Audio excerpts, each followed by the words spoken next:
जय माता दी दोस्तों, कैसे हैं आप सब। दोस्तों बात कर रहे हैं 8 और 9 सितंबर की कि ये 2 दिन मकर राशि वालों के लिए कैसे रहने वाले हैं।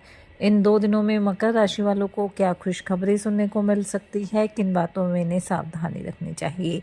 तो इन 2 दिनों का राशिफल जानने से पहले हम इन 2 दिनों का पंचांग जान लेते हैं। 8 सितंबर 2025 दिन सोमवार रहेगा।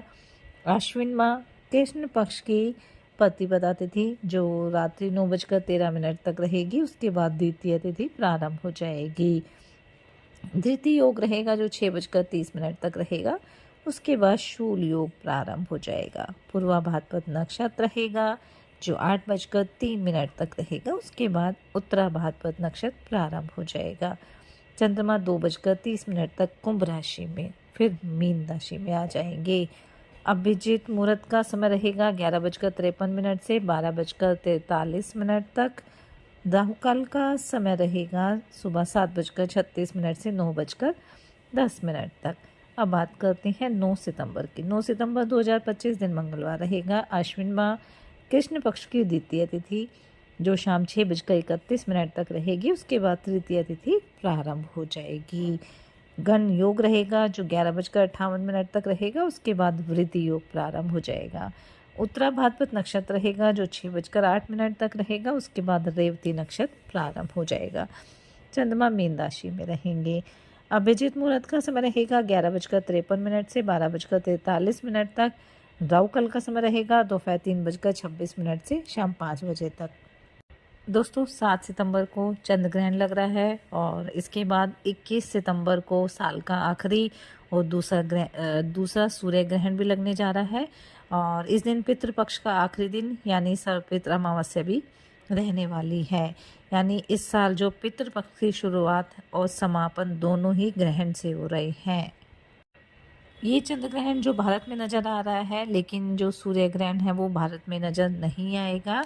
और भारत में नज़र नहीं आएगा इसी वजह से इसका सूतक काल भी यहाँ पर मान्य नहीं होगा।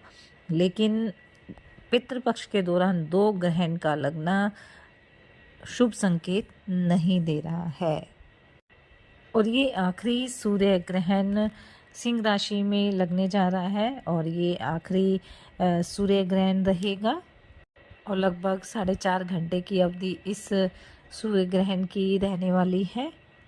और आपको बता दें कि जो ग्रहण का समय होता है वो हमेशा से ही विशेष होता है, क्योंकि इसके दौरान ग्रहों की ऊर्जा में बदलाव आता है जो हमारे जीवन पर असर डालता है।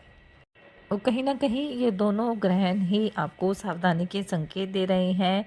जिस तरह से बदलाव आप देख रहे हैं, जिस तरह से परिस्थितियों में बदलाव हो रहा है, तो कहीं ना कहीं हमें सतर्क रहने की आवश्यकता है। और किसी भी कार्य को आपको जल्दबाजी में नहीं करना है। और जो भी कार्य करें बड़ों की सलाह लेकर करें। यात्रा करते समय आप विशेष सावधानी बरतें, क्योंकि समय थोड़ा सा नेगेटिव रह सकता है, इसलिए थोड़ी सी सावधानी बरतना आपके लिए आवश्यक रहेगा। तो चलिए बात कर लेते हैं ये 2 दिन मकर राशि वालों के लिए कैसे रहेंगे। ये 2 दिन मकर राशि वालों के लिए मिले जुले रहने वाले हैं, इसलिए इन 2 दिनों में आपको थोड़ी सावधानी भी बरतनी होगी, क्योंकि इन 2 दिनों में चंद्रमा राशि परिवर्तन भी करेंगे और मीन राशि में गोचर करेंगे, शनि के साथ युति भी करेंगे। इसलिए इस 2 दिनों में आपको थोड़ी सावधानी भी बरतनी है और सभी के साथ आपके रिश्ते मजबूत बने रहे इसका भी आपको प्रयास करना है। सबको साथ लेकर चलने की पूरी कोशिश करनी है। और रिश्तों में जो भी अनबन आ रही थी या जो भी समस्याएं थी वो बातचीत के जरिए आपको दूर करने की कोशिश भी करनी है।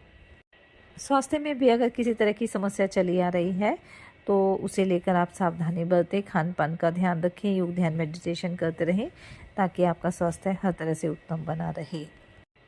अगर आपने किसी से कोई कर्ज लिया हुआ था तो उसे भी उतारने की आप पूरी कोशिश करेंगे और उसमें आपको सफलता भी प्राप्त होगी। माता पिता भी आपके कार्यों में आपका पूरा सहयोग करेंगे और उनकी सलाह आपके लिए फ़ायदेमंद भी साबित होगी। कारोबारियों के लिए समय अच्छा रहेगा, कोई समस्या नहीं है, लेकिन कोई भी डील आपको फाइनल करनी है, किसी भी नए कारोबार की शुरुआत करनी है तो उसमें जल्दबाजी में निर्णय नहीं लेना है। जितना बड़ों की सलाह लेकर आप काम करेंगे समय आपके लिए उतना ही अच्छा रहने वाला है। निवेश संबंधी मामलों में भी आपको थोड़ा सा सतर्क रहना है। दाम्पत्य जीवन आपका सुखद रहेगा और जीवन साथी को नौकरी से लेकर जो समस्या आ रही थी वह भी दूर हो जाएगी। जीवन साथी को कोई नौकरी मिल सकती है या फिलहाल जिस नौकरी में उन्हें समस्याओं का सामना करना पड़ रहा था वो सभी समस्याएं दूर हो जाएंगी। प्रॉपर्टी को लेकर भी अगर कोर्ट कचहरी में किसी तरह का मामला विवादित था तो उसमें भी आपको सफलता प्राप्त होगी। धर्म कर्म में रुचि रहेगी, धार्मिक कार्यों में आपका काफ़ी मन लगेगा, दान पुण्य के कार्य भी आप करने वाले हैं।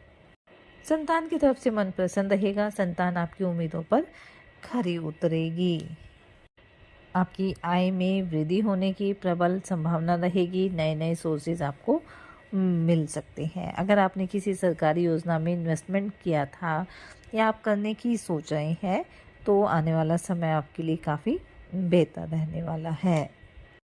हालांकि काफ़ी मेहनती आप रहने वाले हैं और अपने कार्यों को भी आप पूरे धैर्य से निपटाने की कोशिश करेंगे, लेकिन फिर भी ये ध्यान रखना है कि काम के साथ साथ खुद का ध्यान भी आपको रखना है। और इन 2 दिनों में इस बात का भी ध्यान रखें कि किसी से उधार का लेन देन करने से आप बचें तो ज़्यादा बेहतर रहेगा। इन 2 दिनों में नौकरी से संबंधित किसी काम को लेकर आप कहीं बाहर जा सकते हैं। अगर आप राजनीति से जुड़े हुए हैं या राजनीति की ओर आप बढ़ रहे हैं तो किसी बड़े पद की आपको प्राप्ति हो सकती है। घर परिवार में किसी नए मेहमान का आगमन भी हो सकता है। इन 2 दिनों में आपको इस बात का भी ध्यान रखना है कि अपने आसपास रह रहे लोगों को बिना मांगे सलाह देने से आपको बचना है। जितना आप अपने कार्यों को लेकर योजना बनाकर चलेंगे, जितना अपने कामों पर आप फोकस करके चलेंगे, उतना ही समय आपके लिए अच्छा रहेगा। किसी तरह की समस्या आपके साथ नहीं होगी। इन 2 दिनों में आप अपने कारोबार में भी कुछ बदलाव कर सकते हैं। कुल मिलाकर हम कह सकते हैं कि जो ये 2 दिन है वो मकर राशि वालों के लिए मिले जुले रहेंगे।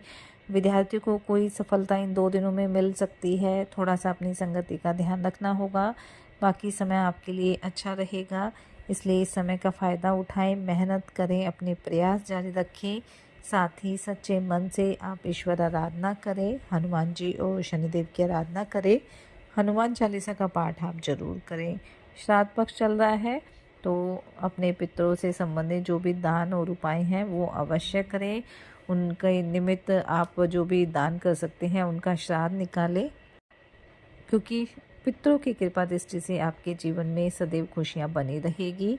और हनुमान चालीसा का पाठ भी जरूर करें, इससे आपके जीवन में सदैव खुशियां बनी रहेगी। ये 2 दिन आपके लिए मंगलकारी रहे, शुभता भरे रहें। इसी मंगल कामना के साथ जय माता।